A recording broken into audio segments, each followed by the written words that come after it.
Lah, hanggang ngayon ba naman kargo mo pa rin ang mga kapatid mo? Tatanda kang dalaga niyan. You know what, Angie? May kilala kong ganyan. Ginugol niya lahat ng income niya sa pagtatrabaho para sa mga magulang niya at kapatid. But in the end, nung nagkasakit siya, walang tumulong sa kanya. Pati bahay at lupa niya, hindi niya napakinabangan. Ang mga kapatid mo?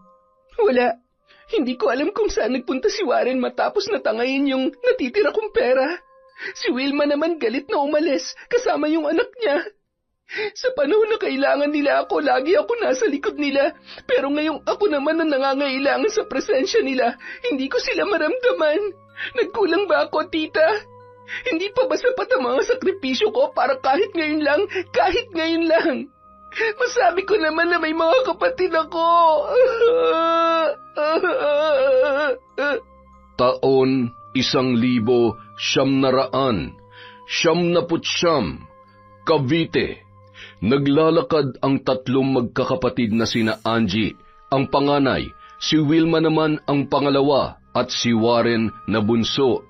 Masaya silang nagkukwentuhan habang papunta sa eskwela. Mababakas na salat sila sa salapi, ngunit busog sa pagmamahal ng isa't isa. Ate, wala na akong papel. Ako rin, ate. Ganun ba? Ako nga rin eh. Wala nang laman yung ballpen ko.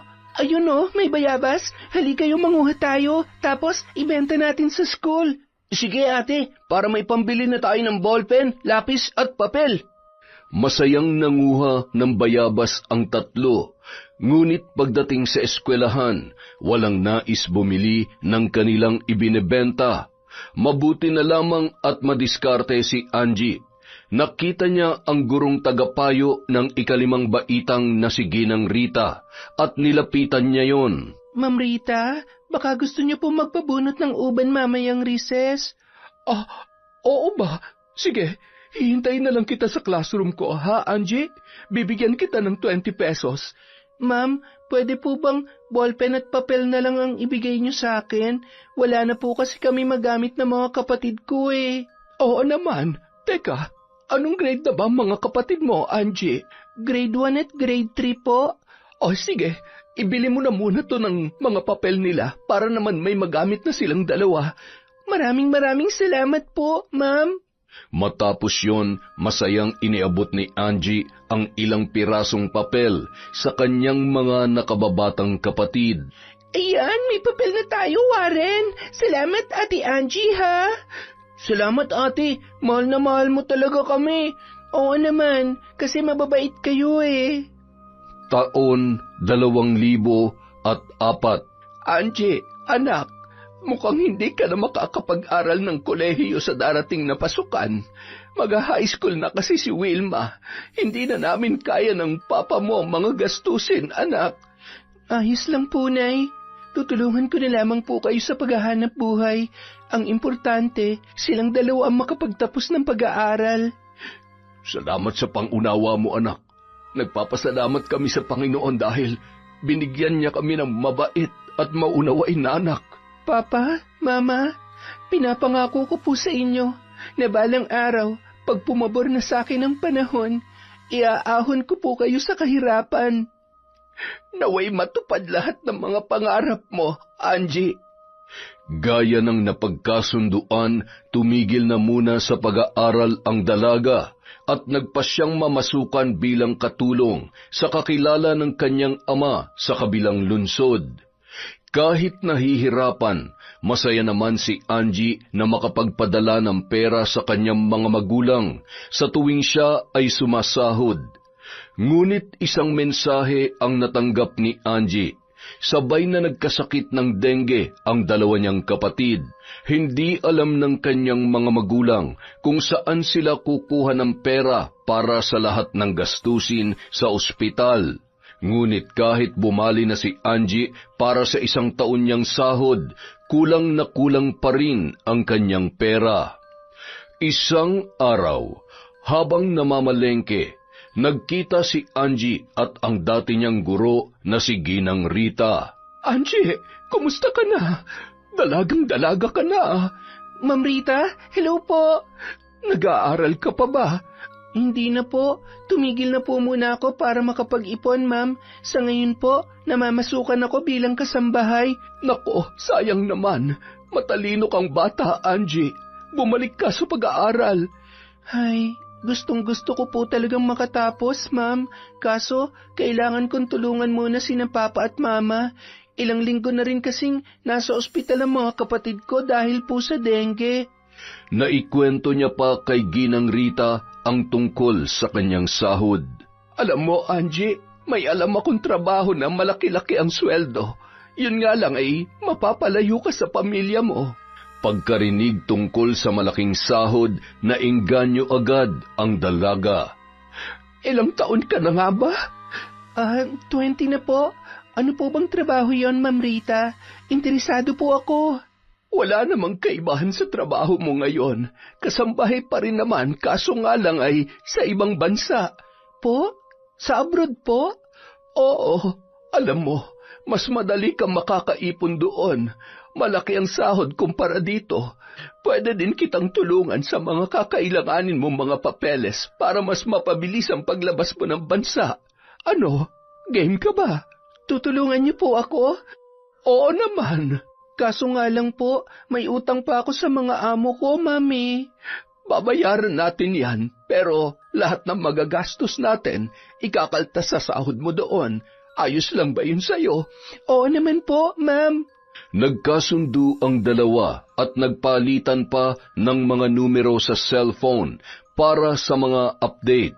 Makalipas lamang ang 2 buwan, matagumpay na nakalipad si Angie papunta sa Middle East. Salamat po, Lord. Heto na ang simula ng pagtupad ng aking mga pangarap. Gabayan niyo po sana ako palagi. Amen. Mabilis na lumipas ang 3 buwan. Gaya ng ibang nangingibang bansa, pagod at puyat ang kanyang puhunan para mairaos lamang ang bawat araw. Sa loob ng 3 buwan na yon, wala siyang nakuhang sahod dahil pinapadala yon kay Ma'am Rita. Hello, Ma? Opo, okay lang po ako dito. Mahirap, nakakapagod, at sobrang namimiss ko na po kayo. Pero kakayanin ko, Ma. Ngayong natapos ko na mabayaran ng mga utang ko kay Ma'am Rita, makakakain na rin kayo ng masarap buwan-buwan. Ingatan mo ang sarili mo dyan, anak, ha? Alam kong hindi madali ang trabaho dyan. Maayos naman ba ang trato ng mga amo mo sa'yo? Oo naman po, Pa. Medyo may pagka-stricta nga lang ang amo kong babae. Buntis kasi eh. Sige na po, Ma, Pa. Ibababa ko na to. Bye! Matapos maibaba ang tawag, nagmamadali na sa pamamalansya si Angie. Sa patuloy na pagdaan ng mga buwan, tinatamasa na ng kanyang mga kapatid at mga magulang ang unti-unting kaginhawahan. Ate, may bagong labas ng sapatos ngayon. Pwede bang yun na lang iregalo mo sa birthday ko? Matataas ba ang grades mo? Baka naman naglalakwatsa ka lang palagi. Hindi ate, nag-aaral kaming mabuti ni Warren. Oh, sige, sa susunod na padala ko, bumili ka ng sapatos na gusto mo, ha? Ate, ako rin. Oo naman, basta mag-aral lang kayo mabuti, ha? Ibibigay ko ang gusto niyong dalawa. Masyado mo namang ini-spoil itong mga kapatid mo, Angie. Okay lang yan, Papa. Masaya akong napapasaya ko sila. Ay, siya nga pala, anak. Ilalaban ko yung manok ko sa susunod na linggo. Baka gusto mong sumugal. Sige lang pa, may budget kayo para doon. Ayun! Salamat, anak, ha? Aba pati ba naman sa pagsusugal mo umaasa ka pa kay Angie? Florence naman. Ano ka ba naman, Delia? Ito na nga lang ang libangan ko Anong gusto mo? Makipag-inuman ako palagi sa mga kabarkada ko. Mabuti na nga lang at minsan lang akong magsabong Ay nako, ikaw nga panay ang paganda. Pariban-riban ka pa tapos pamani-manicure. Hindi nga kita sinisita kahit na senior citizen ka na Anong senior citizen? Hoy, 49 pa lamang ako, saka may permiso yun ni Angie. Natatawa na lamang si Angie sa pagtatalo ng kanyang mga magulang. Kung dati ay palaging nagtatalo ang mga yon kung saan kukuha ng pera para sa kanilang pagkain, ngayon ay iba na ang kanilang pinag-aawayan. Kahit saan nyo gastusin ang budget na para sa inyo, ayos lang. Ang importante, mapasaya ko kayo. Halos lahat ng sahod ng dalaga ay pinapadala niya sa Pilipinas na hindi naman niya pinagsisisihan. Nakapagpagawa na sila ng bahay, nakabili ng tricycle si Mang Florence at nakapagpatayo ng sari-sari store si Aling Delia. Sinisiguro ni Angie na mapapasaya niya ang kanyang pamilya kahit wala nang matira para sa kanya. Kahit pagod na pagod sa mga gawain ay napapawi naman yon sa oras na nakakausap niya ang bawat miyembro ng kanilang pamilya. Samantala, isang balita ang nagpatinag kay Angie. Ate, si Ate Wilma nagtanan. Ano? Kanino sumama? Hindi ko kilala yung boyfriend niya, ate. Ang sabi niya sa akin, pagod na raw siya mag-aral. Pagod siya? Ako nga sobrang nahihirapan na rito pero hindi naman ako sumuko, di ba? Gusto ko lang na mapagtapos kayo para naman hindi niyo maranasan ang hirap na dinadanas ko. Tapos, ganito lang ang ibabalita mo sa akin. Ate, hahanapin ko siya. Basta ate, ako, hindi ko sasayangin yung pagkakataon na binigay mo para makapag-aral ako. Salamat, Warren. Gagawin lahat ni ate para maiyahan kayo sa hirap. Makalipas ang ilang buwan, bumalik na si Wilma sa poder ng kanyang mga magulang. Buntis na ang dalaga at iniwan ng lalaking kanyang sinamahan. Ate Angie, sorry. Patawarin mo ako sa mga maling desisyon ko. Pinagsisisihan ko na ang lahat, ate. Tatanggapin ko kung ano man ang mga sasabihin mo sa akin. Total, kasalanan ko naman to. Napakatanga ko, ate. Ayos lang yan, Wilma. Ang mahalaga, umuwi ka na. Tutulungan ka namin sa pagpapalaki sa magiging anak mo. Basta, bumalik ka lang sa pag-aaral, ha? Ate, wala na akong mukhang maihaharap sa'yo. Ayoko nang maging pabigat pa. Hindi ka pabigat, kapatid kita. Mahal na mahal kita. At yung magiging pamangkin ko, mamahalin kayo ng sobra-sobra. Salamat, ate. Maraming salamat. Pagkatapos na makapanganak ni Wilma, bumalik na yon sa pag-aaral. Nang matapos naman ang kontrata ni Angie, nagpasya siyang umuwi na muna ng Pilipinas, ngunit isang balita ang pumigil sa kanya. Nagkasakit ang kanyang amang si Mang Florence, kanser sa balat at nangangailangan ng agarang gamutan. Naantala ang kanyang pag-uwi at pumirma ng panibagong kontrata. Halos nasimot lahat ng sahod niya nang dahil doon. Hindi pa umaabot ang araw ng sahuran nang hihingi na naman ang kanyang ina. Mabuti na lamang mapagbigay ang kanyang mga amo kung kaya't agad siyang nakakapagpadala. Ilang taon lamang ang lumipas, hindi na nakayanan ng kanyang ama ang sakit. Namatay din yun. Yun na ang pagkakataon na siya ay nakauwi. Papa, sorry kung ngayon lang ako. Sabi ni Mama, araw-araw niyo raw akong hinahanap nung mga huling araw niyo na. Nandito na po ako, Papa. Ate, tahan na. Kung nasan man si Papa ngayon, alam kong masaya siya dahil nakauwi ka na. Matapos mailibing si Mang Florence, kinausap naman siya ng kanyang ina. Anak, Angie, babalik ka pa ba sa mga amo mo? Opo, Ma. Kailangan May mga utang pa kasi akong hindi pa nababayaran. Kailan ang alis mo? Baka magtagal ka pa dito. Po, Ma, 3 buwan pa naman po ako dito. 3 buwan? Nako, anak, may gagastusin pa ba tayong pera? Baka mamulubi na tayo niyan.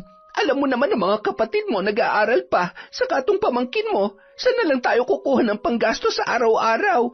Ma, ba't parang hindi niyo gusto na manatili ako dito? Hindi naman sa ganon, Angie. Ang sinasabi ko lang, baka mahirapan tayo kasi wala na tayong natitirang pera. Naubos na lahat sa pagpapagamot sa papa mo. Yung tricycle na ibenta na, pati yung sari-sari store natin, nalugi na. Wala akong trabaho, pati na mga kapatid mo. Ikaw lang naman na nagpapakain sa amin, anak. Sana'y maintindihan mo ko. Pero masaya akong nagbabakasyon ka rito. Totoo yon. Hayaan niyo, Ma. Gagawa pa rin ako ng paraan para rumakit habang nandito ako. Huwag po kayong mag-alala. Ay, salamat naman kung ganon, anak. Alam kong maaasahan talaga kita sa lahat ng oras. Habang namamalengke, muling nagkita sina Ginang Rita at Angie. Angie, ikaw na ba yan? Ma'am Rita, masaya po ako makita kayo. Iba talaga kapag galing abroad. Ang kinis mo at ang puti, saka yung katawan mo. Chicks na chicks ka pa rin. Ilang taon na ba tayong hindi nagkita? Mga 5 taon na po yata. Ang mabuti pa, puntahan mo ako sa bahay bukas para makapagkwentuhan naman tayo. Medyo busy kasi ako ngayon eh. Alam mo naman ang address ko, hindi ba? Sige po, ma'am. Dadalaw po ako sa inyo bukas. Sige, hihintayin kita, Angie. Paano? Magpapaalam na muna ako sa iyo. Ingat po kayo. Napangiti na lamang si Angie habang kumakaway sa dati niyang guro. Yun ang dahilan kung kaya siya ay nakapag-abroad at marami siyang gustong ikwento doon. Kinabukasan, dumalaw nga si Angie sa bahay ni Ginang Rita. Tamang-tama, dumating kahapon ang pamangkin ko, Angie. Halika, ipapakilala kita kay Lester. Galing din yon sa abroad at sigurado akong magkakasundo kayo. Dinala ni Ginang Rita si Angie sa may kusina. Nakita niya ang isang lalaki na nagluluto doon. Lester, si Angie nga pala. Tanda mo pa? Mas lalo siyang gumanda, hindi ba? Take note, dalaga pa rin siya. Sa sinabi ng ginang, nakaramdam ng hiya si Angie. Yes po, tita. Natatandaan ko pa po siya. Hi, Angie. Lester nga pala. At binata pa rin yan si Lester, Angie. Naiilang naman na kinamayan ni Angie ang binata. Pakiramdam niya parang may gustong ipahiwatig si Ginang Rita sa kanya. Kilala mo pala ako? Nagkita na ba tayo dati? Hindi ko kasi tanda eh. Oo, hindi mo lang siguro maalala. Dito rin mismo sa bahay ni tita. Abala kasi kayo nun sa mga nilalakad niyong papeles eh. Ganun ba? Nako, pasensya ka na ha kung hindi kita natatandaan. Nako, wala yun. At least, kilala mo na ako ngayon. Ay, maiwan ko muna kayong dalawa. Aasikasuhin ko lang yung lamesa. Sige po, tita. Malapit na rin naman to niluluto ko. Ay, sige. Dito na muna ako. Lester, huwag mo nang pakawalan yan. Nakangiti pang kumindat ang ginang bago tuluyang tumalikod. Si Lester naman napakamot na lamang ng batok saka nahihiyang ngumiti. Ano daw yon? Inaasar lang ako ni tita. Huwag mo nalang pansinin yung huling sinabi niya. Maraming napagkwentuhan ang dalawa sa mga naging buhay nila sa ibang bansa. Kasama na roon ang mga pangungulila nila sa kani-kanilang mga pamilya.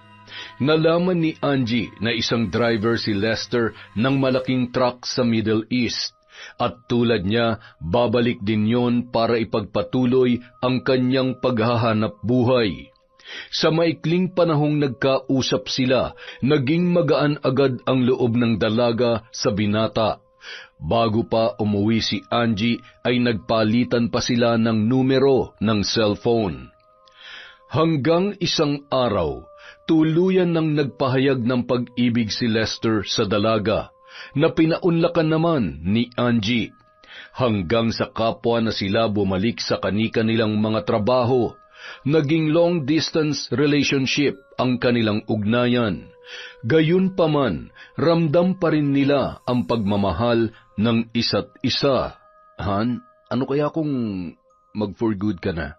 Mas okay kung nasa Pilipinas ka lang kasi anumang oras ko gustuhin umuwi, naroon ka lang.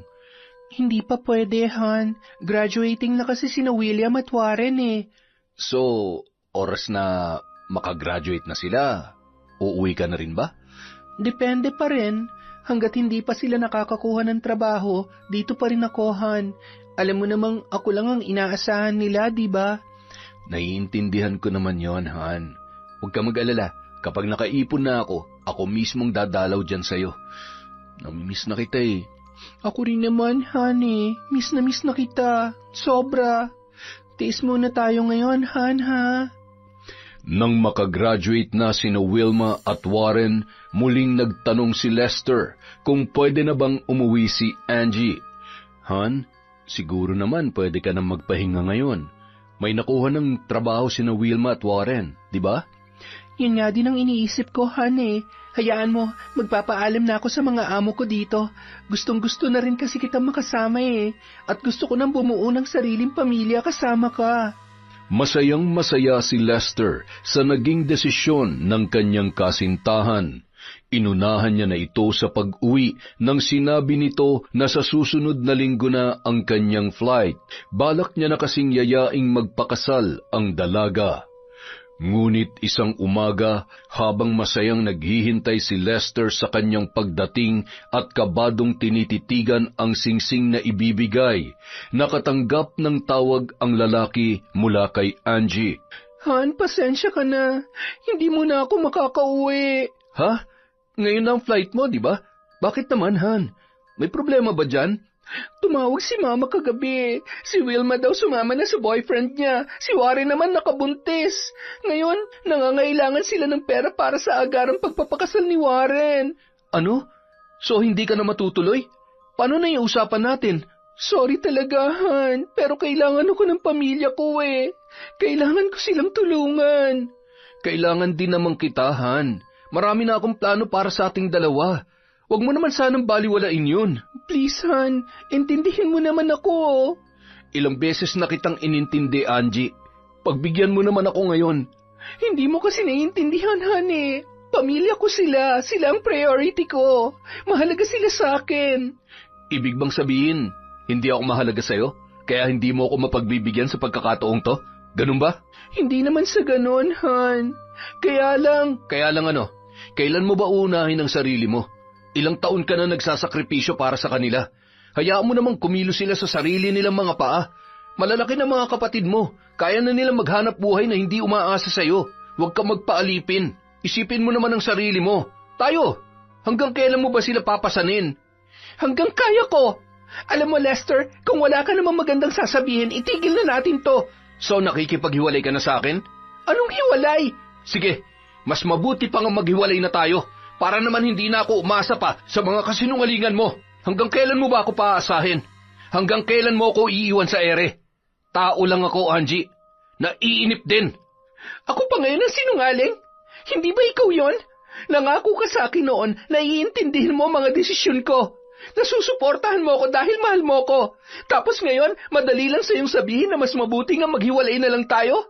O sige, kung yan talagang gusto mo, break na tayo. Pagkasabi noon, pinatay na ni Angie ang kanyang cellphone. Padausdos siyang napaupo sa sahig habang nakasandal sa pader.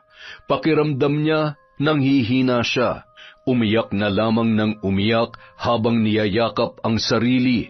Napakiramdam niya ay wasak na wasak sa isang sulok.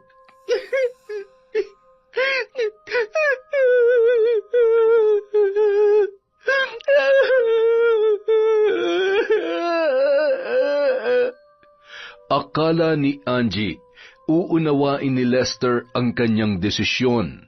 Hindi niya inaasahan na susumbatan lamang siya nito. Tanong niya sa kanyang sarili kung saan ba siya nagkulang. Magkaganon man, pinilit niyang nilibang ang sarili sa pagdaan ng mga araw. Hindi naman yon nakaligtas sa kanyang amo at nagtanong kung ayos lamang ba siya. Gusto pa sana niyang magpanggap na ayos lamang, pero ipinagkanulo siya ng kanyang mga luha. Habang nagsasalaysay, hindi mapigil ni Angie ang pagtulo noon mula sa kanyang mga mata. Angie, don't you think it's time for you to go home? I think it's time to make yourself happy. After all these years, you sacrifice a lot. No, sir. I'm happy if I can provide for my family. That's what makes me happy.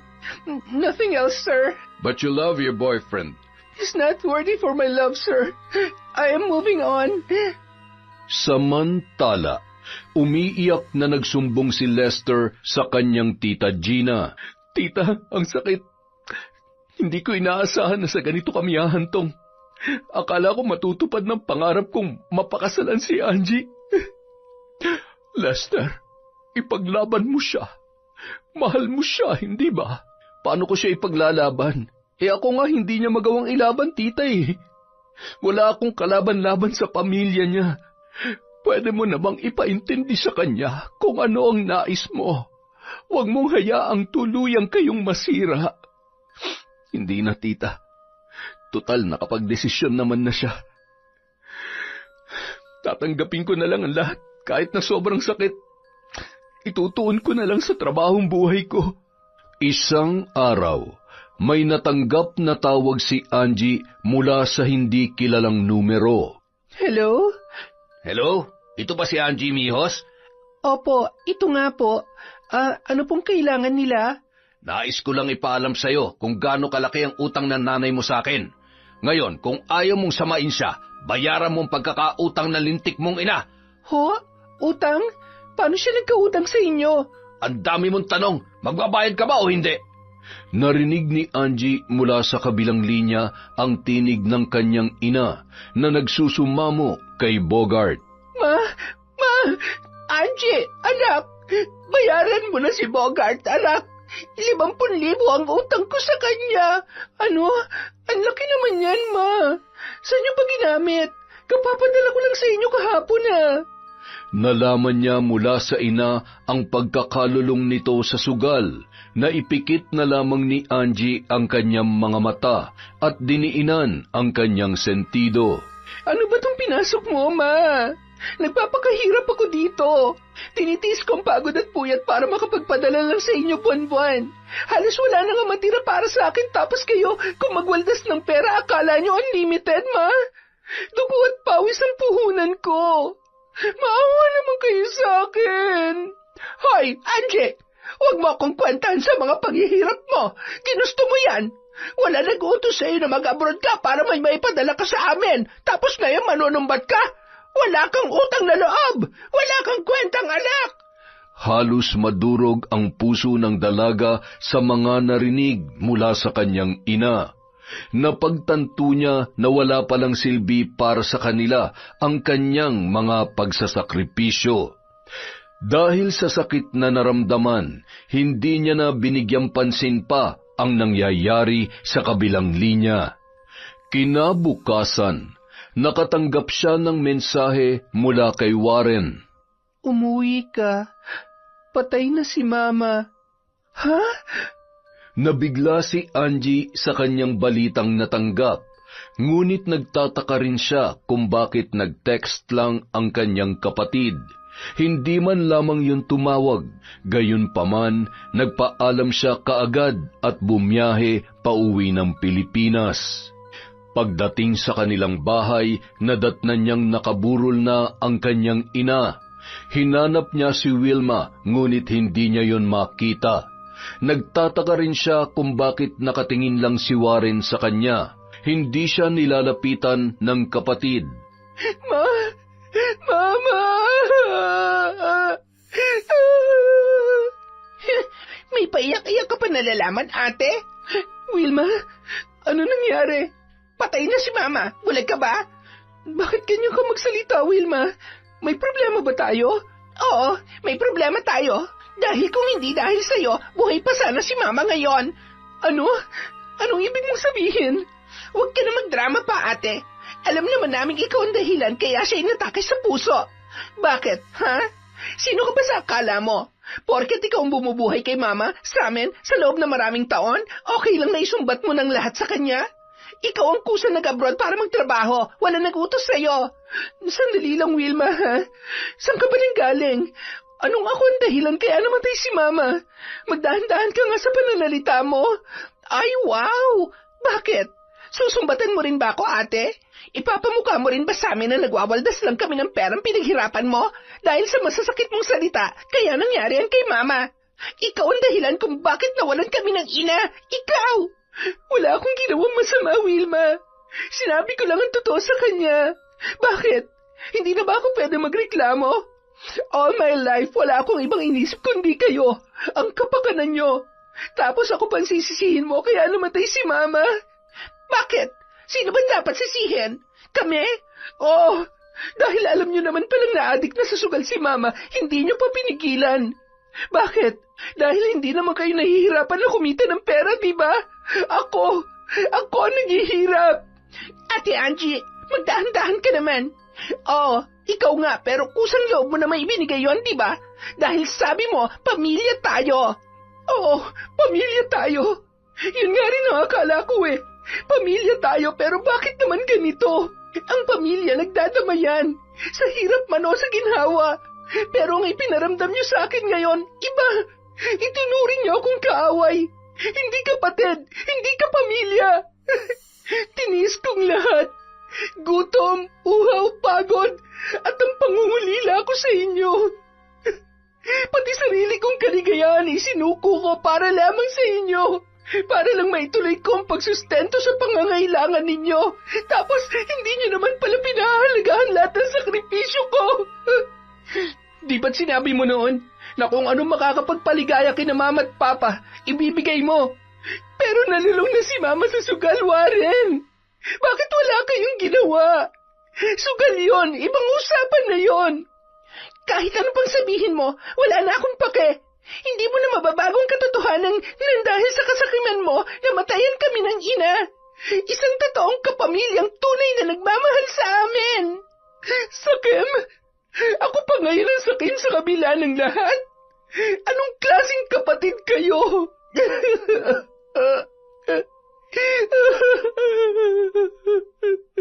Huwag ka mag-alala. Simula ngayon, hindi na kami tatanggap ng anumang galing sa'yo. Simula nung araw na yun, hindi na kinikibo pa si Angie ng kanyang mga kapatid. Kahit ilang beses niyang sinubukang kausapin ang mga ito, ay wala na yung pakialam pa sa kanya. Hanggang sa tuluyan nang naihatid sa huling hantungan si Aling Delia. Warren, bukas babalik na ako sa Saudi. Kung ano man ang hindi natin pagkakaunawaan, isang tabi na lang sana natin. Wala na si Mama. Tayo na lang ang magkakaramay. Hindi naman ako galit sa'yo, ate. Kaso, ayokong awayin din ako ni Ate Wilma. Ganun na ba talaga ako kasama para sa kanya? Hindi ko naman ginusto nangyari kay Mama.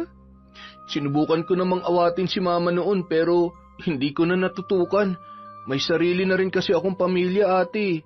Si Ate Wilma ganun din. Si Mama na lang mag-isa dito sa bahay. Tapos sabi niya meron naman daw siyang libangan. Hindi namin alam na bisyo na pala. Yung mga padala mo, pinaghahatian namin tapos sa sugal lang napupunta yung kay Mama. Alam mo, hindi ako nagagalit dahil sa pera, Warren. Ang ikinasasama ng loob ko kung bakit hindi man lang sinabi ni Mama sa akin ang tungkol doon. Kaya ako nagawang pagsalitaan siya. Pero promise, dala lang yun ang sama ng loob ko.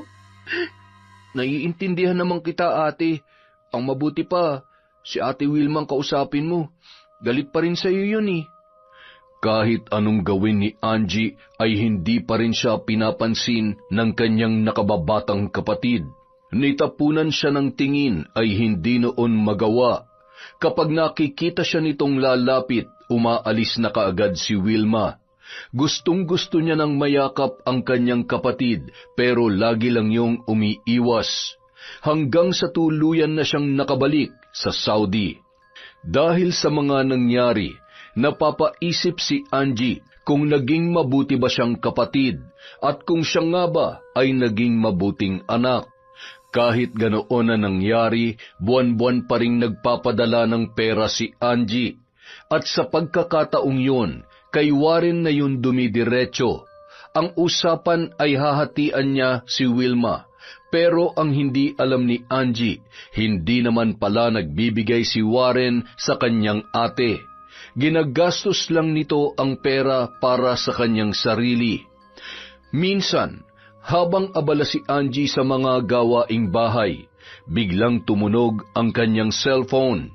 Hindi niya na sana yon papansinin, ngunit paulit-ulit lang na nagri-ring yon.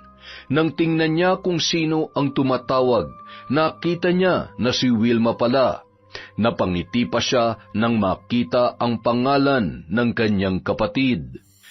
Hello? Ate Angie?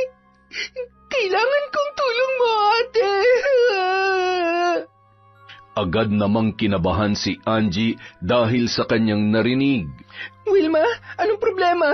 Bakit ka umiiyak? Ano nangyari? Ate, yung anak ko!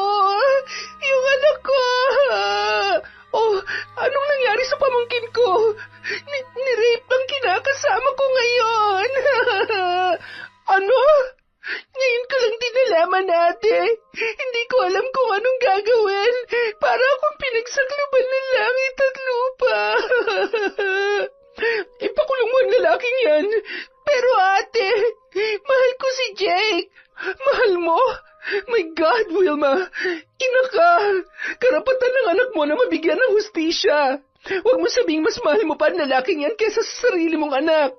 Kung nandyan lang ako, siguradong nakakulong na yung Jake na yan. Ate, kailangan kita rito. Hindi ko to kaya na mag-isa. Sandali, Wilma. Nasaan ang anak mo? Buhay pa ba siya? Buhay pa siya, ate. Ano ka ba? Ikaw naman kasi. Kung makahagulgol ka rin, para kang namatayan. Basta, umuwi ka na sa bahay natin. Pumunta ka sa police station. Ipahuli mo yung gagong Jake na yan. Maging matapang ka para sa anak mo. Makalipas ang 1 linggo, may panibagong problema na naman ang dumating. Ate, si Warren. Nahuli ng mga pulis. Ano? Bakit daw? May niraid na isang bahay dahil doon daw nagsasesyon ng mga gumagamit na ipinagbabawal na gamot. Huli sa akto si Warren kaya ayun, dinampot. Anong sabi ng asawa ni Warren? Ayun, umiiyak, problemado. Walang-wala daw sila. Wala nga daw pambili ng gatas para sa anak nila eh. Wala naman ako maibigay. Alam mo naman kasya lang sa aming 2 ng anak ko ang sweldo ko. Ay, siya nga pala ate. Baka pwede naman akong makahingi ng allowance oh. Natanggal kasi ako sa trabaho eh. Oo, magpapadala ako sa'yo. Teka nga, binibigyan ka ba ni Warren? Buwan-buwan ako nagpapadala sa kanya para paghatian niyo ah. Wala ate. Siguro lahat ng pinapadala mo inuubos niya sa bisyo niya. Kawawa nga yung asawa eh. Nangangayayat na dahil sa konsumisyon. Sabihin mo sa asawa niya, ilalabas natin si Warren, ha? Oo ate, kailangan niya talaga makalabas sa lalong madaling panahon. Kawawa naman yung mag-ina niya. Pupuntahan ko yon para makapag-abot para sa pagkain nila kapag nakapagpadala ka na sa akin. Sunod-sunod na ang pagpapadala ni Angie para sa kanyang mga kapatid. Halos simot na ang sahod niya para sa 6 na buwan. Pero ayos lamang yun sa kanya dahil nakalabas naman si Warren. Kahit galit siya ay inunawa at pinagbigyan niya na lamang yun. Si Wilma na ngayon ang pinapadalhan niya ng pera at humahawak ng budget. Ipinaunawa niyang hindi na muna siya makakapagpadala sa susunod na buwan dahil nga sa kailangan niya pang bayaran ang nabali niya sa kanyang amo. Tipirin mo na lamang ang perang hawak mo, Wilma. Pasensya ka na, ha? Ayos lang, ate. Babawi ka naman sa susunod, di ba? Oo naman. Parang iba ang dating ng mga sinabi ni Wilma sa kanya, pero hindi na lamang niya binigyang pansin yon. Hanggang sa dumating ang pagkakataon na nagbakasyon si Angie sa Pilipinas. Umuwi siya na masayang sinalubong ng kanyang mga kapatid. Mukhang mahuhuli pang dumating yung balikbayan box mo, ate ah. Oo nga eh, pero huwag ka mag-alala, hindi naman yun magtatagal. Ilang buwan ka ba rito, ate? 1 buwan lang. Ayos, makakapagpahinga ka na, makakapag-banding pa tayo. Oh, Wilma, bakit tahimik ka dyan? Wala naman, ate. Masaya lang ako na dumating ka na. Isang araw, naisip ni Angie na bisitahin si Ginang Rita dahil namimiss niya rin yun. Angie, kumusta ka na? Ang ganda-ganda mo pa rin ah. Nako, nakakahiya naman po. May pasalubong po ako sa inyo, Ma'am Rita. Tita na lang. Hindi na kasi ako nagtuturo ngayon, Angie. Tita, kung yan po ang gusto nyo, hindi ka man lang nag-text o tumawag para napaghandaan ko sana ang pagdating mo. Naku, hindi na po surprise yun kung ipinaalam ko sa inyo. Ay, oo nga naman. Sandali. May kumakatok. Pagbubuksan ko lang sandali, Angie, ha?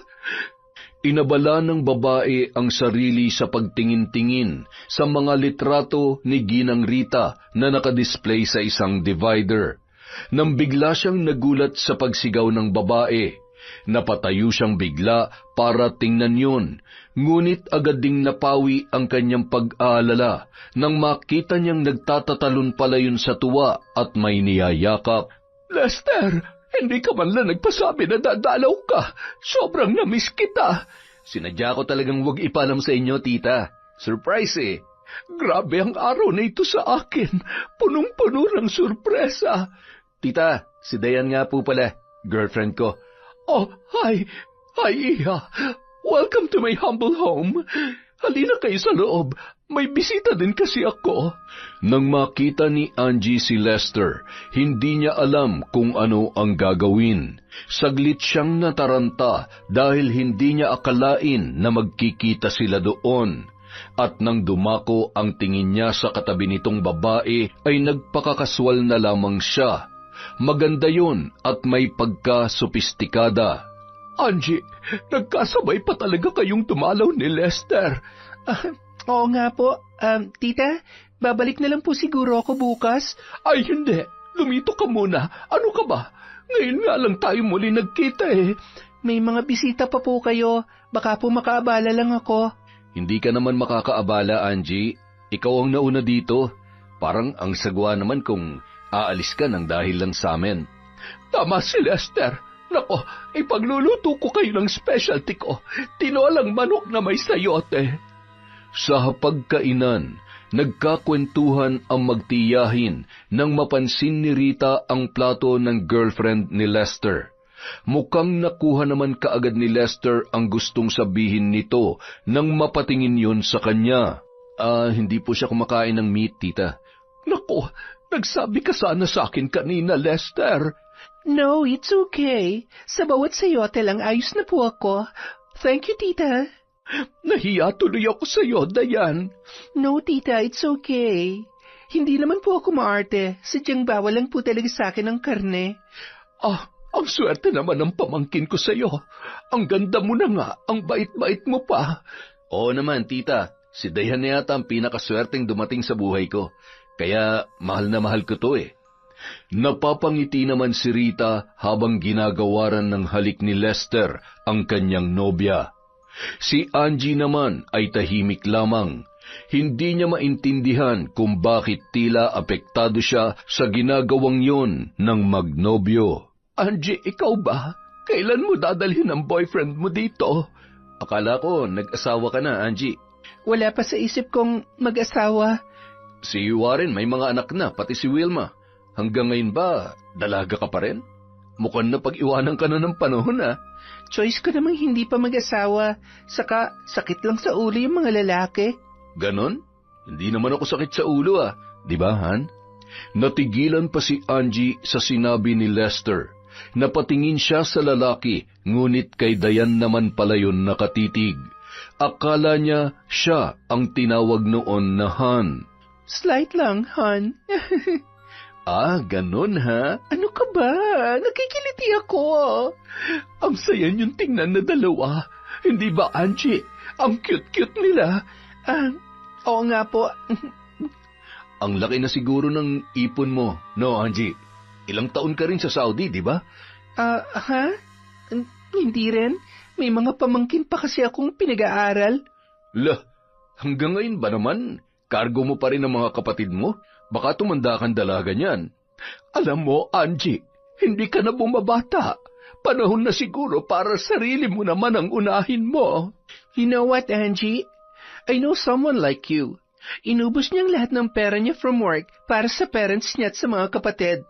But in the end, nung nagkasakit siya, walang tumulong sa kanya. Pati bahay at lupa niya, hindi niya napakinabangan. Hindi naman ganun ang mga kapatid ko, Dayan. Iba-iba din naman kasi ang bawat tao. Yeah, pero ang point doon is, you have to save something for yourself. Dahil hindi mo alam ang magiging takbo ng mga susunod pang panahon. Tama si Dayan, Angie. Nang makauwi sa bahay, hindi pa rin mawala sa isip ni Angie si Lester. Hindi niya akalain na kahit matagal na silang nagkahiwalay, ay may konti pa rin siyang nararamdaman para sa lalaki.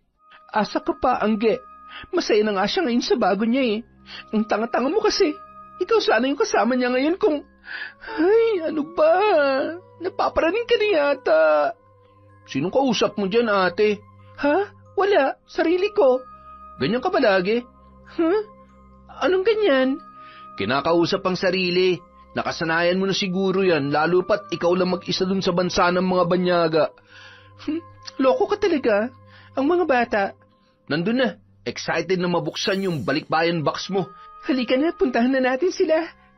Kanya-kanya sa pag-aagawan ang mga pamangkin ni Angie sa kung anuman ang makukuha nila mula sa loob ng balikbayan box. Pati na rin sina Wilma at Warren ay hindi magkanda-ugaga. Uy, akin na tong pabango, ha? Sa akin na lang yan. Tutal, nandito ka lang naman sa bahay. Ako to may trabaho eh. Asus, hindi naman pwede magpabango kahit nasa bahay lang. Sino naman ang pababanguhan mo? Wala ka namang asawa. Tama na yan, para kayong mga bata eh. Maraming pabango dyan, huwag kayong magagawan sa isa lang. Napuno ng kagalakan ang puso ni Angie habang pinagmamasdan ang kanyang mga kapatid. Naaalala niya pa ang mga panahon noong sila ay mga bata. Nag-aagawan kung kanino mapupunta ang pinakamalaking bayabas para ibenta sa school dahil wala na silang lapis, ballpen at papel. Noon, mga simpleng bagay lamang ay masaya na sila. Kahit makakain ng lechon manok ay hindi nila naranasan. Kaya pinangako niyang anuman ang mangyari ay iaahon niya sa hirap ang kanyang pamilya. Hindi naman siya mayaman sa ngayon, pero masaya siyang naibibigay ang mga pangangailangan ng mga kapatid, kahit pa pamilyado na ang mga yon. Oh, natahimik ka bigla, ate. Wala lang, naisip ko lang ng mga bata pa tayo. Nakakamiss din yon. Oo nga, nakakamiss nga ang mga panahon na yun, ate. Yung wala kang ibang iniisip kundi ang maglaro lang buong maghapon.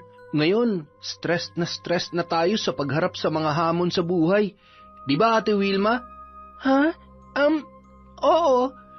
Wilma, ayos ka lang ba? Namumutla ka. Okay lang ako, ate. Sigurado ka? Oo naman. Isang araw, nagkasalubong sina Dayan at Angie sa palengke. Dayan?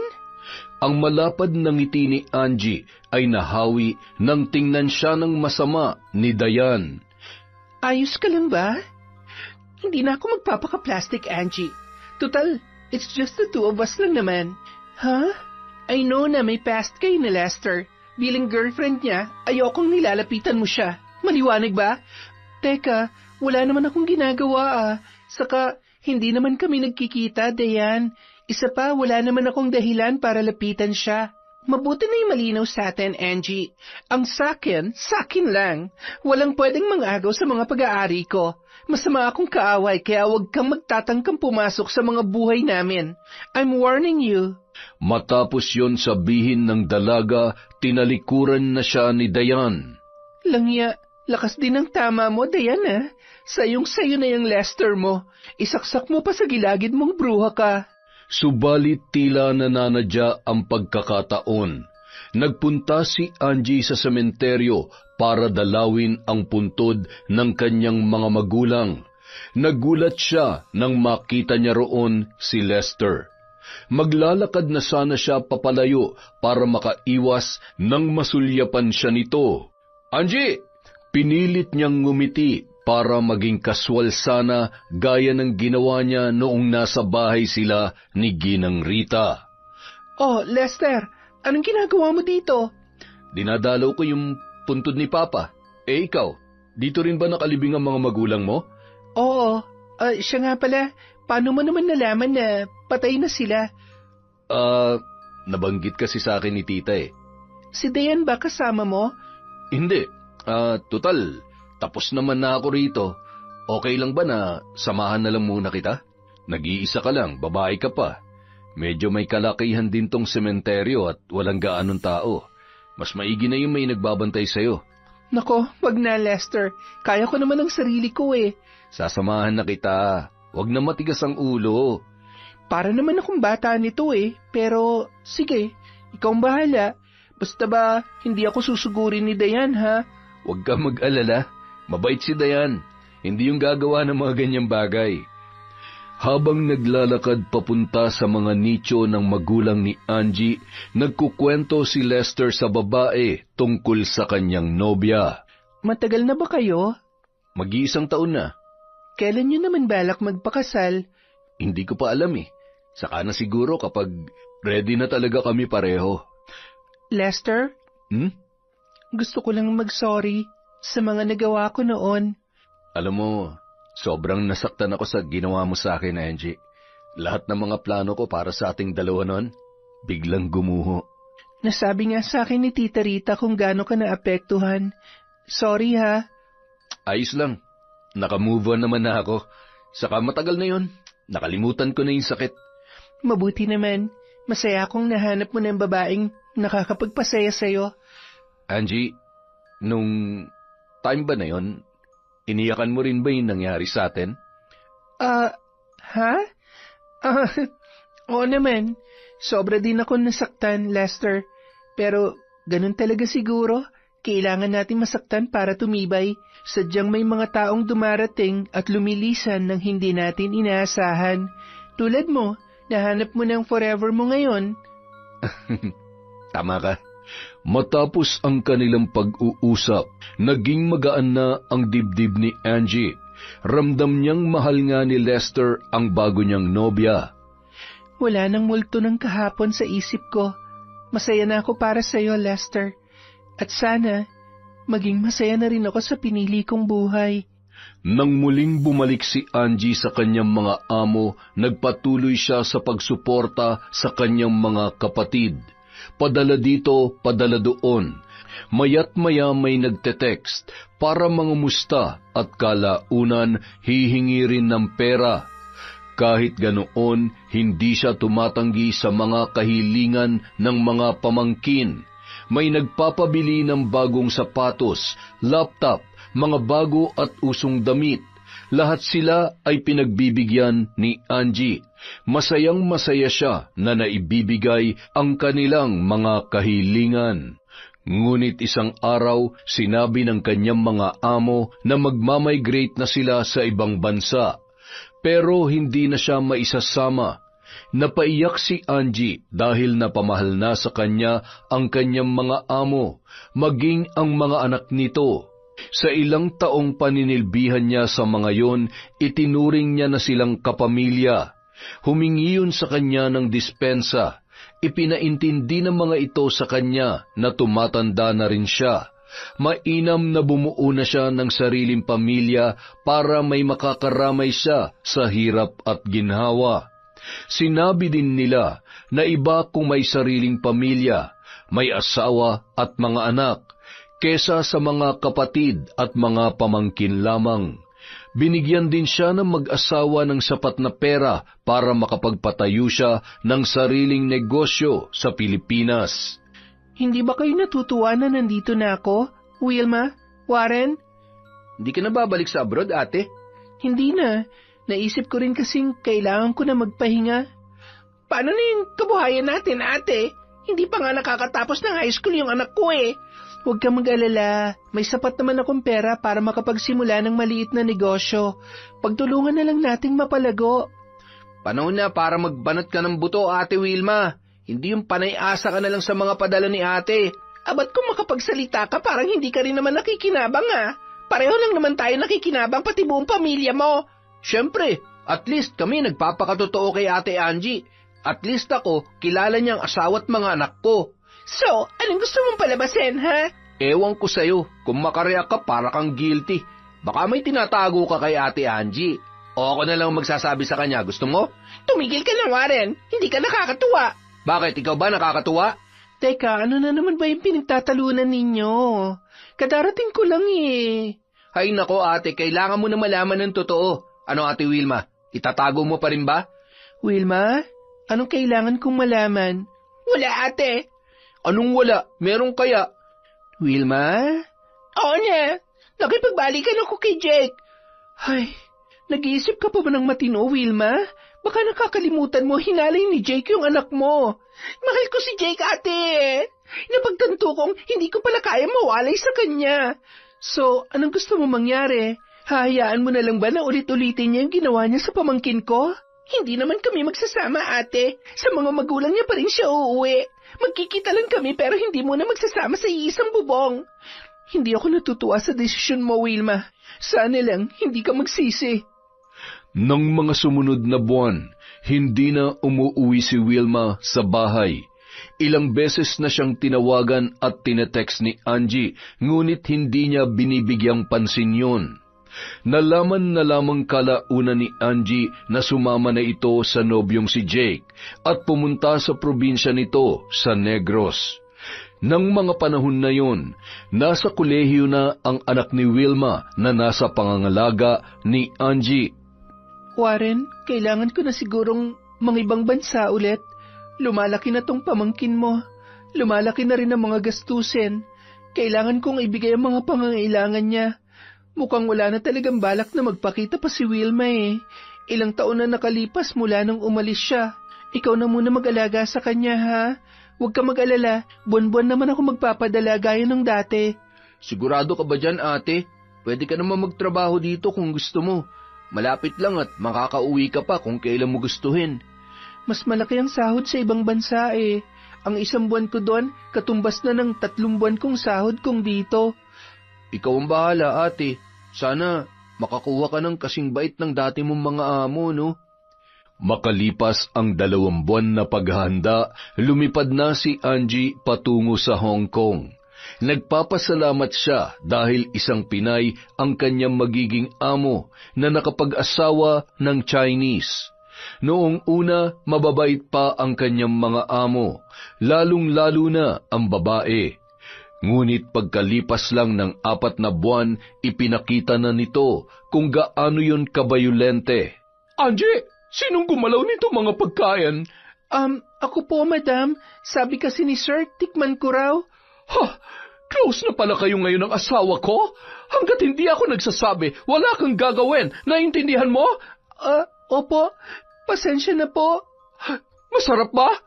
Masarap naman po, madam. Halika, lumapit ka. Malandi kang babae ka. Po. Ayaw mo, ha? Sige, kainin mo lahat ng to. Halika rito! Kinaladkad ng babae si Angie papunta sa may lamesa at inginudngod ang mukha niya sa lalagyan ng pagkain na nakapatong doon. Hoy, Angie! Katulong ka lang dito. Ako ang asawa. Ako masusunod. Huwag na huwag mong lalandiin ang asawa ko dahil baka ako pang pumatay sa'yo oras na lumapit-lapit ka sa kanya. Madam, tama na po. Wala po akong ginagawang masama. Linisin mo lahat ng yan. Naiwan si Angie na humahagulhol habang pinupunasan ang kanyang muka. Awang-awa siya sa kanyang sarili dahil sa kanyang sinapit. Ang bawat galaw ng babae ay palaging binabantayan ng kanyang amo. Matalim ang bawat titig nito sa tuwing kinakausap siya ng among lalaki para utusan ng kung anuman o hindi kaya ay kung may itatanong. Isang umaga, habang nagpaplantsa, nagulat si Angie sa biglang paghampas nito sa kanya. Isang hanger na tumama sa kanyang likod. Napangiwi pa siya, dala ng sobrang sakit. Di ba sabi ko sa'yo, huwag ka makikipag-usap sa asawa ko? Madam, sinagot ko lang naman po yung tinatanong sa akin ni Sir. Wala po akong ginagawa masama. Wala pala, ha? Kinuha ng babae ang hawak niyang plantsa at sapilitang ipinatong sa likod ng kanyang mga kamay. Napasigaw si Angie dahil sa sakit na naramdaman. Kung patuloy mo lalandiin ang asawa ko, hindi lang yan ang aabutin mo. Huwag na huwag ka magsusumbong sa kanya. Oras na malaman niyang pananakit ko sa'yo, sisiguruhin kong sa kulungan ang bagsak mo. Nagkakaintindihan ba tayo? Sagot! Opo. Sunod-sunod na naranasan ni Angie ang pisikal na pananakit ng among babae sa tuwing wala ang asawa nito. Naroong binuhusan siya ng mainit na tubig o di kaya naman ay malakas na hinahablot ang kanyang buhok. Mahilig din ang babae na ingudngud siya sa inidoro o di naman kaya ay sa basurahan. Kapag nagtatanong naman ang asawa nitong ubod ng bait tungkol sa mga pasa ni Angie, sinasabi lang ng babae na medyo may pagkatanga si Angie kaya nadudulas o hindi naman kaya ay nauuntog, kaya nasasaktan ang sarili. Mabait ang among babae sa kanya kapag nasa bahay ang asawa nito. Saka pa lamang nito nilalabas ang tunay na ugali kapag umalis na ang kanyang asawa. Tiniis ni Angie ang lahat ng pananakit sa kanya, makapagpadala lamang sa mga mahal niya sa buhay. Titiisin ko ang lahat. Igagapang kong pag-aaral ng mga pamangkin ko. Pangako, tatapusin ko ang 3 taong kontrata dito. Nagpatuloy pa ang pananakit ng babae niyang amo. Nung sila lang dalawa ang nasa bahay sa loob ng 1 linggo, doon niya naranasan ang pinakamasakit na parusa. Hindi siya pinapakain, pati ang cellphone niya ay kinumpiska ng babae. Magkahalong pagod at gutom ang naramdaman niya, kaya lihim siyang nangungupit ng tinapay tuwing 10 oras ng gabi. Maingat ang kanyang pagkilos at mabilis na kumakain. Iinom na sana siya ng tubig nang biglang lumiwanag sa may kusina kung saan siya naroroon. Magnanakaw ka, ha? Madam, wag po. Maawa po kayo. Gutom na po ako. Mabilis na kumuha ang babae ng babasaging baso at inihampas yon kay Angie. Pinagsasampal siya nito at paulit-ulit na pinagtatadyakan. Maawa po kayo! Tama na po! Tama na!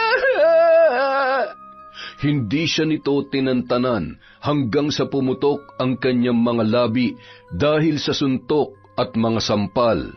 Bugbog sarado siyang kinaladkad ng babae at ikinulong sa isang silid, madilim, walang bintana at walang ilaw. Yakap-yakap ni Angie ang kanyang sarili na humahagulgol sa labis na pananakit ng katawan. Hindi niya alam kung ilang araw na siyang nakakulong doon, nang hihina na ang kanyang katawan dahil sa gutom. Isang araw, naulinigan na lamang niya ang kanyang mga amo na nagtatalo. Makalipas ang ilang sandali, bumukas ang pinto sa silid na kanyang kinalalagyan. Tumambad sa kanya ang among lalaki. Tinatanong nito kung kumusta na siya. Sir, I want to go home. Please, let me go. Inalalayan noon si Angie at inilabas sa loob ng kwarto. Nakita niya ang among babae na nakaupo sa sofa. Nanunuyang tinitigan siya. Mag-empake ka na. Ihahatid ka namin sa airport ngayon din. Huwag na huwag ka magkakamali magsumbong sa kahit na sino. Naintindihan mo? Naintindihan mo? Pangako po. Pauwi niyo lamang po ako. Matapos pakainin ng among lalaki, mabilis na nag-empake si Angie. Pagdating sa Pilipinas, Ate, mabuti na lang at pinauwi ka pa nila. Bakit hindi mo sinabi ang pangmamaltrato nila sa'yo? Eh di sana natulungan ka ng agency mo. Huwag ka na mag-alala pa, Warren. Ang importante, nakauwi na ako. Masaya pa rin ako na kahit papano, napag-aral ko mga anak mo at ang mga anak ni Wilma sa loob ng 2 taon na nagtatrabaho ko sa Hong Kong. Awang-awa si Warren sa itsura ng kanyang kapatid. Bakas na bakas sa mukha nito ang mga pasang natamo. Nabalitaan ni Rita ang nangyari kay Angie at ikinuwento naman ito sa pamangkin na si Lester. Samantala, naniningkit ang mga mata ni Dayan dahil sa reaksyon ng lalaki nang malamang dumating na sa bansa si Angie. Ano nang plano mo? Plano saan? Oo nga naman. Wala ka naman talagang plano para sa ating dalawa, di ba? 3 years na tayo pero wala ka pa ring plan. Dayan, ano ba? Ano na naman bang issue to? Issue? Don't tell me hindi mo alam kung sino ang issue. Anong sino? Si Angie. Sino pa nga ba? Because of her, hindi ako magiging part ng plan mo, hindi ba? Anong kinalaman naman ni Angie dito? Malaki. Dahil kay Angie, hindi mo ako magawang pakasalan. Dahil hanggang ngayon, siya pa rin ang laman ng puso at isipan mo. Di ba? Di ba? Ano bang pinagsasasabi mo, Dayan? I'm not a fool, Lester. Mas lalong hindi ako manhead. Panakipbutas mo lang naman ako, hindi ba? Si Angie pa rin ang mahal mo. Dayan, mahal kita. Bakit? Bakit? Bakit hindi ko maramdaman na mahal mo ako? Sa tuwing sinasabi mo yan, parang may kulang. Sa loob ng 3 taon naging tayo, alam kong hinihintay mo pa rin si Angie na bumalik sa'yo. Hindi totoo yan, Han. Huwag mo nang lokohin ang sarili mo, Lester. Ako nga, alam ang totoo mong nararamdaman eh. Ikaw pa kaya? Saglit na natahimik ang lalaki, pagkuway ni Yakap na mahigpit ang kanyang nobya. Sorry. Patawarin mo ako, Dayan.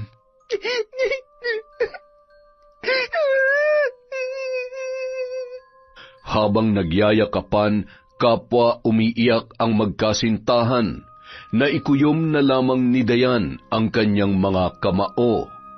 Samantala, habang nasa bahay si Angie, naghanda sila ng kaunting salo-salo para sa kaarawan ni Warren. Masaya silang lahat na nagdiriwang, nagsasayawan at nagkakantahan. Parang kailan lang, umiiyak ka pa kapag inaagawan kita ng laruan. Ngayon, heto't, tumatanda ka na.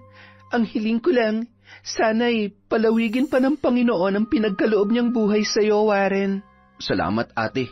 Maraming salamat sa lahat ng pagsasakripisyo mo. Mula noon hanggang ngayon. Pinapangako ko aalagaan kong pamilya ko, ate. Eh ikaw, wala ka na ba talagang balak mag-asawa? Sa tanda kong to, may magkakagusto pa kaya sa akin? Oo naman, kahit malapit ka na mag-40, maganda ka pa rin. Sus, ng bola pa? Nagkatawanan pa sila, ngunit biglang nahimatay si Angie sa hindi malamang dahilan. Isinugod siya sa ospital, ngunit sinabi ng doktor na stressed lang si Angie at dapat na magpahinga. Pinaniwalaan naman nila yon. Subalit makalipas ang 1 linggo, mas lalo lang lumalala ang kanyang kalagayan.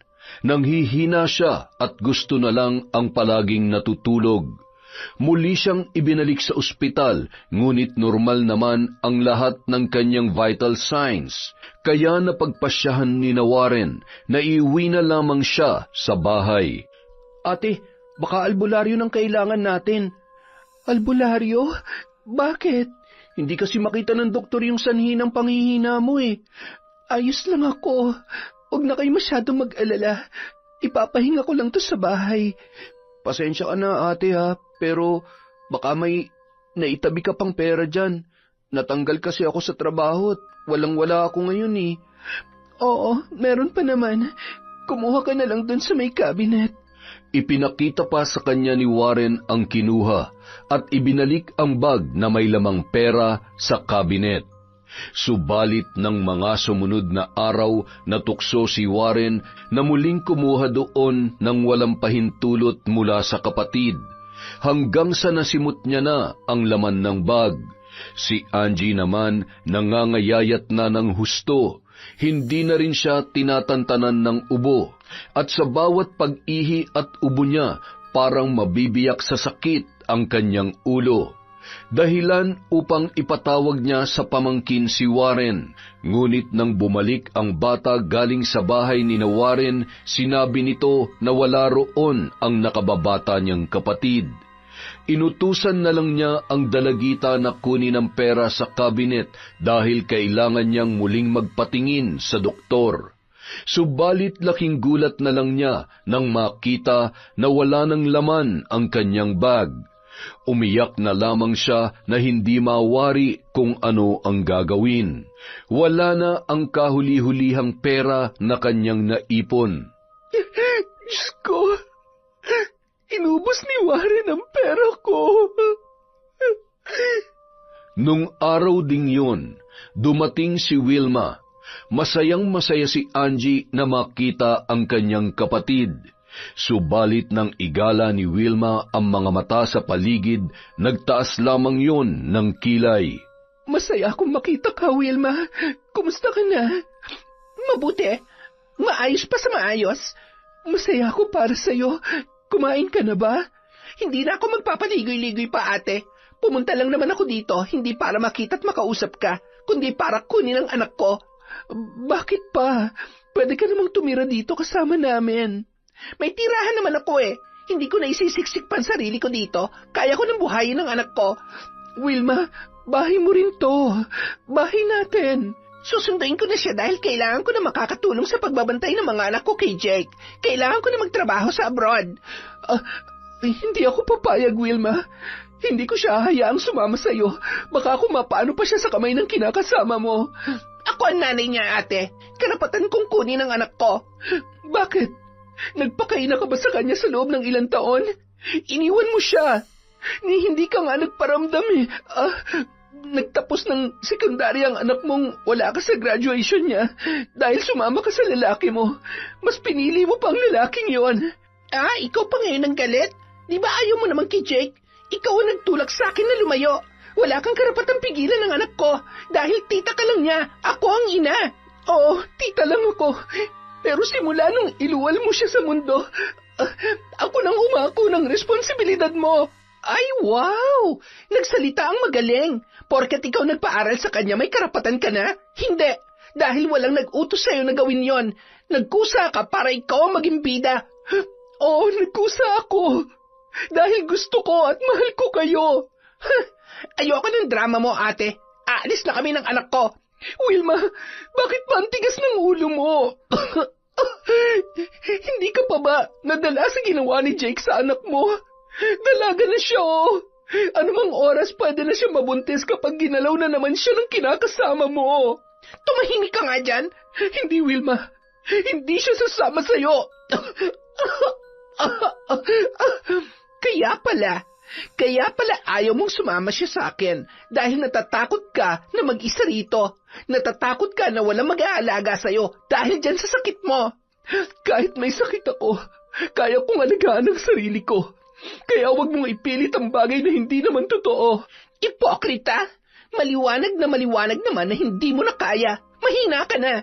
Hindi mo na kayang kontrolin pa ang buhay ko. Kahit kailan hindi kita kinontrol, alam mo yan. Hindi na pinakinggan pa ni Wilma ang nagsasalitang si Angie. Pinilit niya ang anak na sumama sa kanya at nagtagumpay naman yun. Naiwan si Angie na nag-iisa sa bahay, nalulugmok dahil sa bigat ng kanyang karamdaman. Diyos ko, ano ba tong nangyayari sa buhay ko? Mali ba ako sa mga naging desisyon ko kaya sinasapit ko ang lahat ng to? Panginoon naman, bigyan mo ako ng sapat na lakas para malampasan ang lahat ng ito. Dahil mag-isa na lamang siya, sinikap at pinilit ni Angie na mapagsilbihan ang kanyang sarili. Halos gumagapang na siya sa sahig. Isang araw, dinalaw siya ni Ginang Rita. Halos hindi na siya makilala ng Ginang dahil sa kanyang pangangayayat. Napaiyak pa ito nang siya ay yakapin. Angie, anak, anong nangyari sa iyo? Heto, nagtitiis po sa sakit ko, tita. Ano ba yung sakit mo?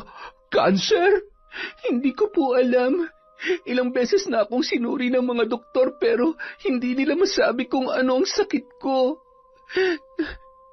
Nakakatawa nga eh. Buhay na buhay pa ako pero parang bangkay na ako. Ay Diyos ko, hindi ko maipaliwanag ang awang nararamdaman ko sa iyo, Angie. Hindi mo deserve na sapitin to. Napakabuti mong tao. Ipinagpapasa Diyos ko na lamang po ang lahat, tita. Siya lang ang nakakaalam. Buong puso po akong nananalig sa Kanya.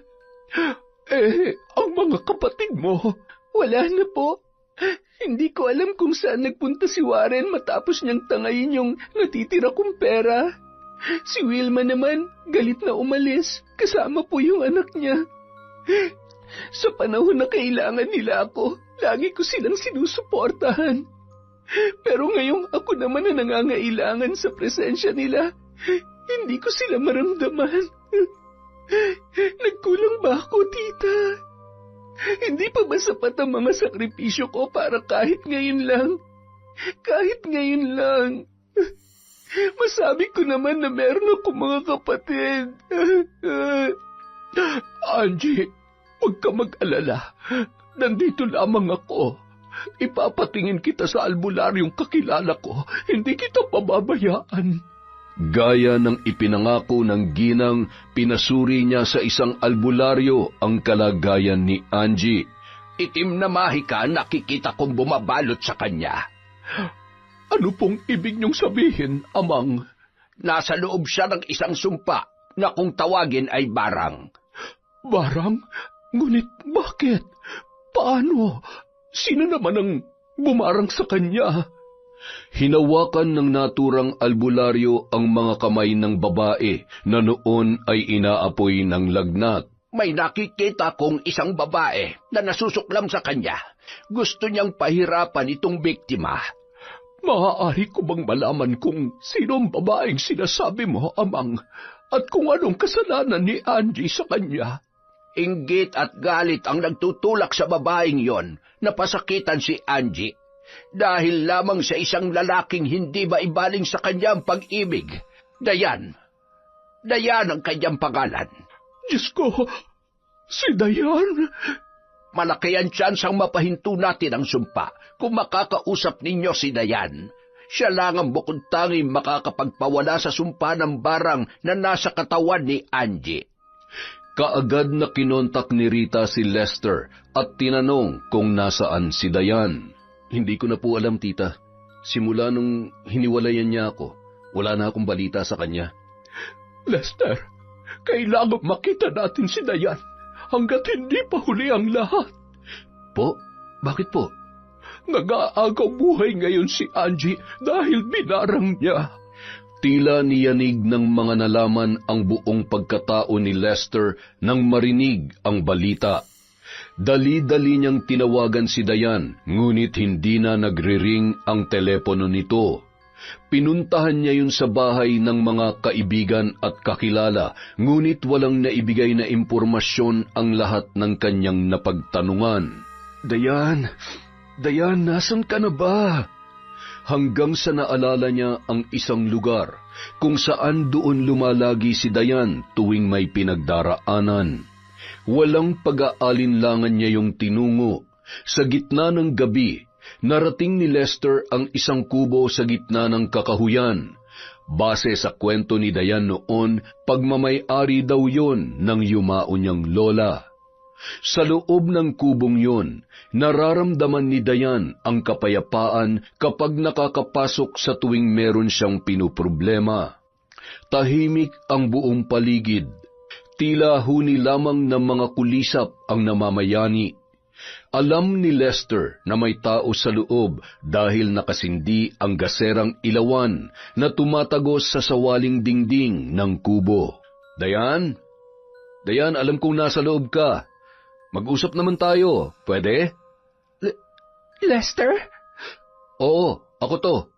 Dahan-dahang pinagbuksan ni Dayan ang dating kasintahan. Anong ginagawa mo dito? Naparito ko para humingi ng tawad sa'yo at para magpaliwanag. Biglang lumuhod si Lester sa harapan ni Dayan. Sorry, patawarin mo ko sa lahat ng kasalanan ko, Dayan. Sorry kung sa tingin mo naging panakipbutas lang kita. Sorry kung hindi kita nagawang yayain magpakasal sa loob ng 3 taong naging tayo. Patawarin mo ko kung naging duwag ako na aminin sa iyong totoo. Sorry dahil pinaasa lang kita, pero pangako, minahal kita, Dayan. Talaga? Oo, totoo yun. Minahal kita. Pero nung makita ko si Angie sa bahay ni Tita Rita, bumalik ang lahat. Bumalik ang sakit sa pag-iwan niya sa akin sa ere. Bumalik ang kasabikan ko sa kanya. Bumalik ang pagmamahal kong matagal ko ng pilit na ibinaon sa limot. Lumabas din ang katotohanan na siya pa rin ang mahal mo sa aming dalawa. Pero it's okay. Oras na mawala na siya ng tuluyan sa mundo, magwawagi pa rin naman ako sa puso mo, hindi ba? Hindi ka na mahihirapang pumili sa amin. Dayan, nagmamakaawa ako. Bawiin mo na ang sumpa kay Angie. Pakiusap. Ayun, isa pang katotohanan. Kaya ka nagpunta dito para humingi ng tawad para bawiin ko ang barang sa babaeng yon. Ang galing! Palakpakan! Napakagaling ng estilo mo, pero hindi mo ako maiisahan. Hindi mo ako mapapaikot sa mga palad mo, Lester. Pangako gagawin ko lahat ng gusto mo. Pagbigyan mo lang ang kahilingan ko. Wow! Really? Luluhod ako. Eto, ginagawa ko na. Gusto mong halikan ko mga paa mo, gagawin ko. Paano kung gusto kong pakasalan mo ko?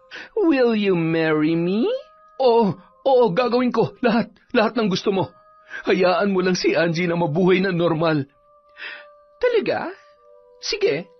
Madali lang naman akong kausap eh. Bukas na bukas, pakasalan mo ako sa harap ni Angie. Babawiin ko ang barang, oras na maging legal mo na akong asawa.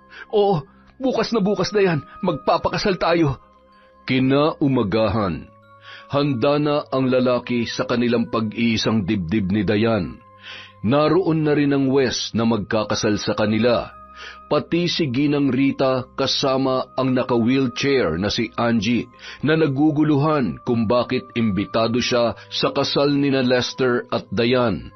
Tanging ang babae na lamang ang kanilang hinihintay. Makaraan ng ilang minutong paghihintay, dumating na si Dayan. Suot ang isang simpleng puting bestida. Pagbaba ng sasakyan, tiningnan niya si Lester. Pilit yon na napangiti sa kanya. Nang mapadako ang tingin niya kay Angie, napaismid pa si Dayan. Mabuti naman at you're here, Angie. Ikaw ang pinaka-espesyal na bisita sa araw na to. Ngumiti lang ang babae sa kanya. Walang kamalay-malay sa naging usapan nila ni Lester. Ilang sandali pa, nagsimula na ang seremonya ng kasal. Hanggang sa natapos ay nakatingin lang si Angie sa dalawa. Lihim na nasasaktan ang kanyang puso dahil may nararamdaman pa rin siya kay Lester. Pero may malaking espasyo sa kanyang damdamin na nagsasabi na maging masaya siya para sa lalaki na kanyang pinakamamahal. Nang makapagsolo, kinausap ni Lester si Dayan. Ngayong kasal na tayo, maaari mo na bang bawiin ang barang kay Angie? Ganun mo ba siya kamahal? Kaya mong isakripisyo ang sarili mong kaligayahan para sa buhay niya? Mahal ko siya, at kaya kong gawin ang lahat para sa kanya. Bakit hindi mo siya pinaglaban noon? Matagal ko nang alam na wala naman talaga akong kalaban-laban sa mga kapatid niya. Noon pa man sa kanila na umiikot ang buhay ni Angie. Kaya nga naghiwalay kami dahil mas pinili niyang tugunan ang mga pangangailangan ng sarili niyang pamilya kaysa magpakasal sa akin. Paano na yan? Matatali ka na sa akin. Ayos lang. Ang mahalaga nakalaya na siya sa sumpa at alam ko na magagawa rin kitang mahalin, gaya ng pagmamahal na nararamdaman ko para sa kanya. Sa sinabing yon ng lalaki, hinawakan ni Dayan ang muka ni Lester. Sa tingin ko, hindi mo ako kayang mahalin like her. Napilitan ka lang napakasalan ako, hindi ba? Lester, mahal na mahal kita. Mahal na mahal. At gaya mo, handa akong makulong sa kalungkutan para lang sa isang tao. Alam ko. Kaya nga naisipan mo mambarang, di ba? Naiintindihan din naman kita. Hindi ko man ramdam ang sakit na nararamdaman mo, pero pangako, hindi ko yun plinanong ipadama sa iyo. Sinubukan kong mahalin ka ng higit pa sa pagmamahal ko kay Angie. Pero nabigo ako, Han. Ngayon, susubukan ko ulit yun. No need, Lester. Promise, pipilitin ko. Kagabi pa lang, pinutol ko ng pambabarang kay Angie. Kita mo siya kanina? Hindi na siya gaanong mahina, diba? Sa mga susunod na araw, babalik din ang lakas niya at unti-unting manunumbalik ang dati niyang pangangatawan. Sa sinabi niyang yun, Napayakap na lang ng mahigpit si Lester sa babae. Salamat. Maraming salamat, Dayan. Lester, I think this is the right time para yayain mo na siyang magpakasal. Bilang babae, ramdam kong mahal ka pa rin niya. Ha? Ano bang sinasabi mo? Kasal ka na sa akin, kanina lang, di ba? Yon? Wala yon. Hindi ko naman pinirmahan yung contract. Sa mata ng batas, binata ka pa rin. Ano? Pinapalaya na kita, Lester. Naisip kong kailanman hindi ka liligaya sa piling ng taong hindi mo naman mahal. Sa piling ko, maging masaya ka sa piling niya. I love you, Lester.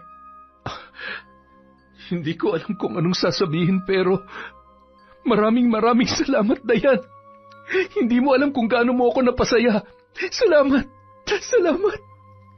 Samantala, sa bahay ni Angie, nakatanaw siya sa bintana at tumitingala sa payapang kalangitan. Ayos ka lang ba, Angie? Ay, tita, alam kong mali pero ngayon ko lang napagtanto na sinayang ko lang ang mga nabuong pagsasama namin noon ni Lester. Kanina habang kinakasal siya, ini-imagine ko na sana ako yung bride. Mahal na mahal ka pa rin ng pamangkin ko, Angie. Gagawin niya ang lahat para sa'yo. Ginawa niya yon para sa'yo. Po, ano pong ibig niyong sabihin? Idinitalye ni Ginang Rita ang mga nangyari kay Angie, pati na ang pagsasakripisyo ni Lester na pakasalan si Dayan para isalba ang kanyang buhay. Halos hindi makapaniwala ang dalaga, tanging pag-iyak na lamang ang kanyang nagawa. Ang pagyayakapan nila ni Ginang Rita ay biglang natigil nang marinig ang boses ni Warren at Wilma. Ate, patawarin mo ako. Ngayon lang ako nagkalakas loob na magpakita kasi kinain ako ng hiya ko sa iyo, ate. Nagastos ko yung pera mo, pero nandito na ako para isoli yun. Sana mapatawad mo ako, ate. Ate, I'm sorry. Sorry sa mga nasabi ko. Sorry kung nagalit ako sa iyo. Gayong kapakanan lang naman ng anak ko ang inaalala mo. Sana mapatawad mo pa ako, ate. Sorry kung iniwan kita sa ganyang kalagayan. Promise, babawi ako sa iyo. Ang mga kapatid ko, miss na kayo ni ate. Aalagaan kita, ate, hanggang sa gumaling ka. Ako rin, ate. Wilma, si Jake, kumusta? Okay siya, ate. Inaalagaan niya mga anak namin. At lilinawin ko lang, ate, ha? Hindi ni-rape ni Jake ang anak ko. Hindi ko rin siya pinakulong. Sinabi ko lang yun sa'yo para maging masama siya sa paningin mo. Iniwan ko talaga siya noon dahil hindi niya maibigay ang mga luho ko. Sorry, ate. Pangako, hindi na ako magsisinungaling sa'yo. Niyakap na lamang ni Angie ang kanyang mga kapatid. Oo nga at nasaktan siya sa ginawa nila, pero sa isip at puso niya, kapatid pa rin niya ang dalawa. Habang buhay na magkatali ang kanilang mga pusod, at habang buhay din siyang magpapakaate kina Wilma at Warren. Makalipas ang ilang buwan, ginanap na ang pag-iisang dibdib nina Lester at Angie, at nagsimula na silang mamuhay ng masaya at mapayapa. Yon! Ang saya ng pag-ibig, lalo na kung may kasamang SS at PhilHealth. Dahil dyan, meron na naman po tayong shoutout. Simulan po natin kay Yolanda Lopez, hi din po kay Gina Andraque Peña, kay Jack 20M, wow, 20M. Hello din po kay Corazon Ortega, kay Beth Mercado, kay Belen Malbas, kay Jerlyn Arbado, kay Doresa Magno, Josie Aniban, Kat Burglar Cutie, Jessica Rojas, Kim Bara, kay Chris Jalmamado, Maribel Balabag, kay Christine Victorino. Hi din po kay Mama Riza, kay Maria Katrina Manyakap, magsulat ka na, hoy. Kay Nita Canillas, kay Chenny Ocol.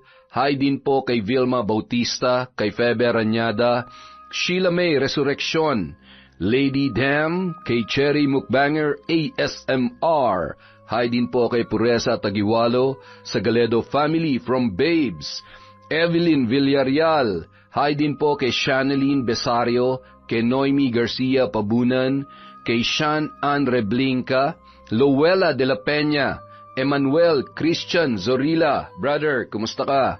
Hi po kay Hayashi Megan, kay Maricar de Quilla, bago nating subscriber, from Marjorie de Quilla.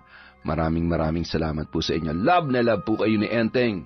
Hi din po kay Luella Baliza, kay Ronald Belza Bahado, kay Sydney Crosswind, Evelyn Santos, Leona Taytay, Monica Nieves, Dins Lumigid, Alfreda Alano, hi din po kay Marisa Belda, kay Maria Magtagnob.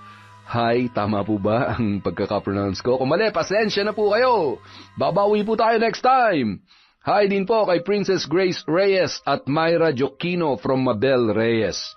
Hello po sa mama po ni Amadeo Terminal. Hi din po kay Josephine Oyangorin, kay Vilma Sistoso, Dimples Yumi, hi, idol. Hello po kay Rizalyn Gayanes of Riyadh, Vicky at Mama G from Rixander Gayanes. Hi po kay Shiva Ledesma, kay Ken BJ, Cipriano Bagnol, Robert Crimen, Milrose Galvez, Celia Tolentino, Shara Marie Hipulan, Ami Viray, kay Gabriel Manalo, kay Yang Pasardan. Happy birthday po kay Royce Lacson from Goku ng Pinas. Dadalawin ka raw niya mamaya. Good luck. Hi din po kay Utoy Kagawad, Chander de Guzman, Cristina Peru, Ronnie Nobari, Reka Jukoy, Larcy Siriban at Mitch Yap. Sa mga hindi po natin nabanggit, abay, meron pa po bukas. Araw-arawin na natin to. Maraming salamat po sa walang sawang pagsuporta sa Kwentong Enteng.